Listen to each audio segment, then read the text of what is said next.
안녕하세요. 좋은 아침입니다. 오늘은 조직의 시간 낭비 요인 4가지와 그 해결책에 대해서 피터 드러커의 자기 경영 노트를 참고해서 살펴보도록 하겠습니다. 건강하지 못한 조직에는 부실한 경영 관리 및 조직상의 결함에서 오는 4가지의 시간 낭비 요인이 있다라고 그렇게 피터 드러커가 얘기합니다.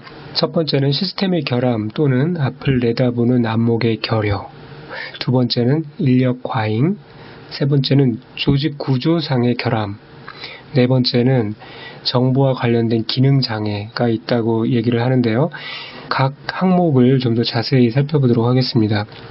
첫 번째, 시스템의 결함 또는 앞을 내다보는 안목의 결여를 해결하는 방법이에요. 이게 뭘 말하냐면 예를 들면 특정한 때, 특정한 상황에서 반복해서 발생하는 재고 관리상의 문제, 그런 거를 예를 들 수 있겠죠. 그런데 이렇게 반복해서 어떤 위기가 발생한다 그러면 이런 것은 이제 관리상의 문제인 거죠. 그 조직의 어떤 우둔함과 그리고 조직 구성원의 나태의 징후에 지나지 않는 거죠. 이런 문제들에 대한 해결책은 어떻게 할까 생각해보면 이렇게 하면 어떨까요? 절차적인 업무, 그러니까 루틴한 업무로 그런 자주 발생하는 결함의 문제를 전환시켜서 누구나 별다른 그런 판단 없이 시스템에 따라서 일을 처리할 수 있도록 그렇게 하면 좀 괜찮을 겁니다. 그런데 제가 실제로 중국에서 생산 공장 관리를 좀 해봤더니요. 어떤 문제가 있었냐면 이런 문제를 알아요. 그래서 생산 원부자재 그 부족 문제들을 해결하기 위해서 정말 심혈을 기울여서 절차적인 업무 시스템을 구축했죠.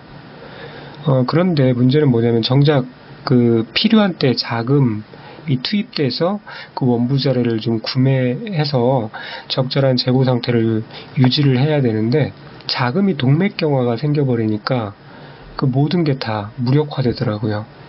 그렇게 절차적 업무 시스템을 구축해놨던 게 다 무력화되고 허물어지더란 말이죠.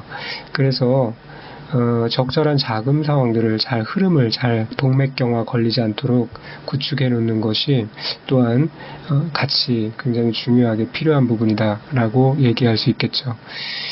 자, 그러면 두 번째, 인력 과잉 문제를 어떻게 해결할까? 그 부분에 대해서 생각해 보도록 하겠습니다. 예를 들면은요, 어떤 조직의 일 자체보다 업무 분장, 역할 중복, 부문 간 협조 문제에 대해 더 많은 시간을 소비하고 있다면 그 조직은 인원이 많은 것이 거의 확실한 거죠. 이런 문제에 대해서 영국의 경제학자인 노스코트 파킨슨이라는 분이 있어요. 이분이 아주 재밌는 그 실험을 했어요. 실험이 아니라 조사를 했죠. 1914년부터 1928년까지 영국 해군의 간부 숫자를 좀 비교해봤어요. 이게 세계 제1차 대전이 끝난 시점이죠. 큰 전쟁이 끝났으니까 당연히 그 해군의 주력 함정수는 68%나 줄어들었어요. 그리고 장교와 사병수도 32%가 줄어들었고요. 왜냐하면 이제 1918년에 세계 1차 대전이 종결되었기 때문에 그렇죠. 그런데 재밌는 사실은 이 포츠머스 군항에 있는 조선창의 관리자와 사무원의 수는 오히려 이 기간 동안에 전쟁이 끝났음에도 불구하고 40%가 늘어난 거예요. 그리고 해군 본부 관리자 수는 무려 78%가 늘어났다고 합니다. 아니, 그 전쟁이 끝나서 현장 일이 줄어들었잖아요. 그래서 실제로 장교와 사병수는 줄어들었고요. 함정수도 줄어들었는데 지금 상황이 어떤 상황이냐면 후방 관리 인력은 되려 엄청나게 늘어난 것이죠. 이런 현상을 토대로 1955년에 런던 이코노미스트의 이 파킨슨이라는 분이 파킨슨 법칙을 발표한 겁니다. 그 내용이 이거예요. Work expands to fill the time available.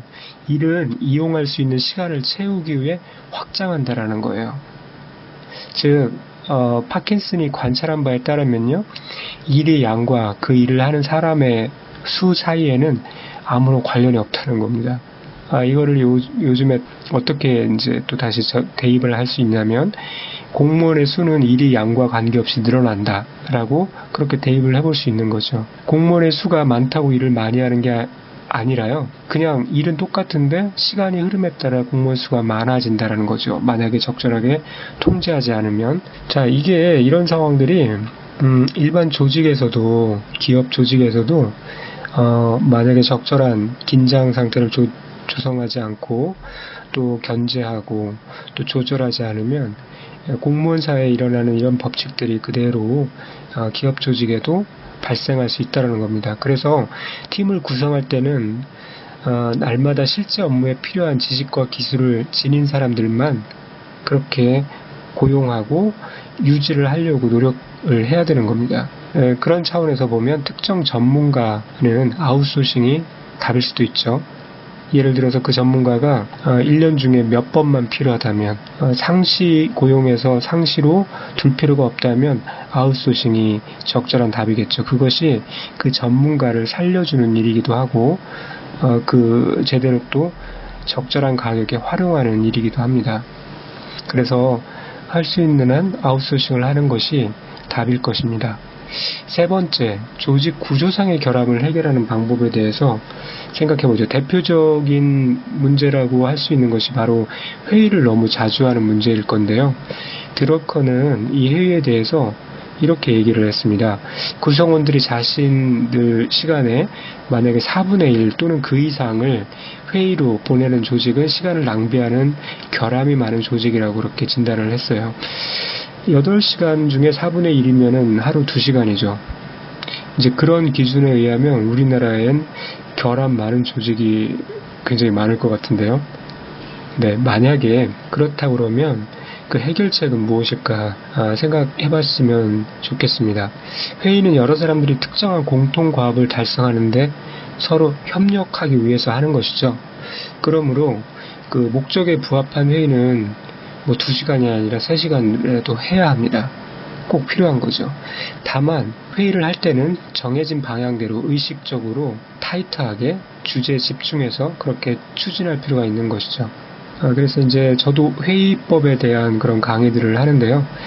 그렇게 회의의 가장 바른 형태를 잘 알고 그것을 자기 기업마다 조직마다 커스터마이징을 해서 이렇게 회의 매뉴얼을 좀 조직별로 작성을 해서 그런 매뉴얼에 따라서 회의를 좀 더 잘 운영할 필요가 있습니다. 불필요한 회의들을 좀 자제할 수 있는 방법 중에 하나로는 사내 클라우드 게시판을 잘 활용해서 필요한 기본적인 소통을 해결하는 것도 한 방법이겠죠. 자, 그러면 또 네 번째로 정보와 관련된 기능 장애 문제를 해결하는 법에 대해서 생각해 보도록 하겠습니다. 이런 건 무슨 말이냐면 사내 조직 내에 정보가 적절히 공유되지 않아서 발생하는 문제를 말해요. 예를 들면 책에 이런 예가 나왔는데요. 병원의 환자 퇴원과 그리고 또 빈 침상 정보가 병실의 간호사와 입원계 직원과 즉각 공유되고 있지 않다면 그렇다면 환자 접수에 문제가 생길 수가 있는 거죠. 그런 것이 바로 정보와 관련된 기능 장애 문제라고 볼 수 있습니다. 또는 상사가 자기만 아는 사내 고급 정보를 바탕으로 하급자에게 권력을 행사하는 경우, 즉 정보 권력을 남용하는 경우이겠죠. 이런 상사는 이제 직원이 보고서를 작성해서 가면 그러면 자기만 알고 있는 어떤 특정한 정보를 근거로 그걸 바탕으로 해서 위세를 떠는 거죠. 이건 분명 안 좋은 상황이죠. 만약에 그런 정보가 있다면 다 같이 열람할 수 있도록 공개해서 그 정보가 이렇게 다 공개된 상태에서 그 정보에 접근해서 그 정보를 바탕으로 애초에 하급자랄지라도 신입사원이랄지라도 그런 정보들을 바탕으로 기획서를 짜고 보고서를 짤 수 있도록 해야 옳은 조직일 것입니다. 그래서 이런 문제에 대한 해결책을 생각해보면 소수 특수 정보가 아니라면 그죠? 사내 누구나 정보를 열람하여 이를 바탕으로 기획을 할 수 있도록 해줘야 되고요. 그러나 우리나라 문화상 어떤 위계 자체는 완전히 제거할 수 없겠지만 그러나 지금 말씀드린 대로 정보 평등은 회사의 장래를 위해서도 꼭 의지를 갖고 실현해야 될 문제라고 생각합니다. 그래서 CEO는 중간 관리자가 정보를 무기로 리더십을 행사하는 그러한 행동들을 관리, 감독해야 될 의무가 있는 것이죠. 그리고 또 자신부터 솔선수범해야 되는 것은 물론이고요. 네, 이상과 같이 4가지 낭비 요인에 대해서 살펴봤고요. 이 부분들은 노력에 따라 충분히 개선될 수가 있죠. 문제는 일시적인 개선이 관건이 아니라 꾸준한 노력이 필요하다는 거예요. 왜냐하면 언제든 조직이 노화되고 삐걱삐걱 되면서 없었던 문제들이 발생할 수 있기 때문에 그렇죠. 그러나 계속 지속적으로 이런 것들을 개선하려는 노력에는 분명한 보상이 따를 것입니다. 자, 그래서 내 조직에는 이러한 시간 낭비 요인이 무엇이 있고 또 어떤 개선이 필요한가, 그리고 실제로 어떤 노력을 하고 있는가라는 그런 질문을 좀 해봤으면 좋겠고요. 이게 조직의 문제일 뿐만 아니라 또 내 자신의 문제일 수도 있죠. 내 자신에게도 또 이러한 비슷한 문제들이 있을 수 있죠. 그래서 동시에 나에게는 또 그러한 시간 낭비 요인은 없는지, 또 개선을 하기 위해서 어떤 노력들이 필요한지에 대해서 생각해보는 부분이 필요합니다. 자, 오늘은 조직의 시간 낭비 요인 4가지를 살펴봤고요. 그에 대한 해결책을 같이 한번 또 생각해 봤습니다. 오늘도 좋은 하루 되시고요. 감사합니다. 또 내일 찾아뵙겠습니다. 안녕히 계세요.